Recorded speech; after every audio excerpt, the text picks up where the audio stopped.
મહારાજનો જય। અત્રે પધારેલ દૂર દૂરથી મહાપુરુષો આચાર્યગણ દરેકને મારા જય ગુરુ મહારાજ। આજનો જે પ્રસંગ છે તો આપણે બધા જાણીએ છીએ। આ તો રવિરામનો પ્રકાશ, રવિ એટલે સૂર્ય, અને રવિરામે જે કંઈક પ્રકાશ પાથર્યો છે, રવિ ઉગે કોઈ દિવસ અંધારો રહે નહીં, એમ આ અલારસાની ભૂમિ ઉપર તથા આજુબાજુના વિસ્તારમાં એમણે જે કંઈક પ્રકાશ પાથર્યો છે, લગભગ હમણાં જ અમે 10-15 દિવસ ઉપર હાથે જ ભજનમાં હતા અહીં અલારસા અમારા વલ્લભરામ મહારાજને ત્યાં એ ઘણી બધી વાતો કરી। આ તો છેલ્લું અમારું મિલન કોતો પણ ચાલે, એટલે જતું આવતું કશું છે નહીં।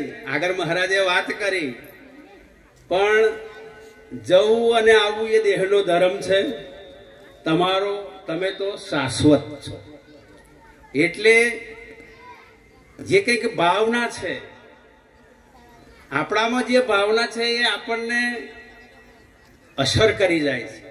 જો સારી ભાવના હોય તો આપણને યાદ આપણી છૂટતી નથી, અને કદાચ ભાવના બરોબર ના હોય તો હવે જગતનું ક્રમ છે ચાલ્યા કરે એમ કરીને મનને સમજાવવાનું છે।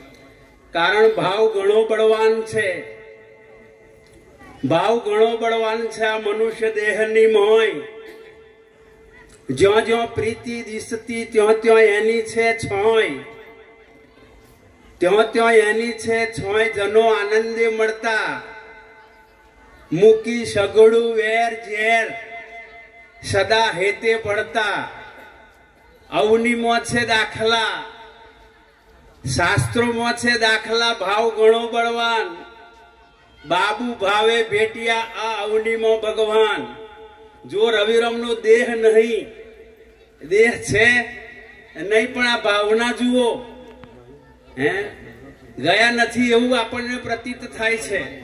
પણ હમણાં મહારાજે કહ્યું કે જે સંશય છે મુંડન કરાવવું, આ તો બધું સંસાર સાગરને તરવાનો તો ઠીક છે, વાત બરોબર છે, પણ જે સંશય સાગર છે આપણામાં, જે સાગર સંશયનો પડેલો છે, એ સંશયમાં ડૂબકો મારવાનો આવે છે, ભલે ગમે તે કરતા હોય। હવે મુંડન કરાવે એટલે પછી એ ઊભું ના જોવે, પાછું 15 દાડે મહિને તો પાછું ઊભું જ છે। તો કરાયું છે એનું કારણ શું છે? આ તો બતાવવાની વાતો છે। બાકી મુંડન જેણે કરાવી નાખ્યું એને તો પછી ઉગતું જ નહીં, મહિને 2 મહિને, પછી પાછું આ તો એનું એ જ થઈ જાય છે। એનો મતલબ શું છે? એટલે આ મહાપુરુષો આપણને પહેલેથી જ સંશયથી રહિત કરી દે છે।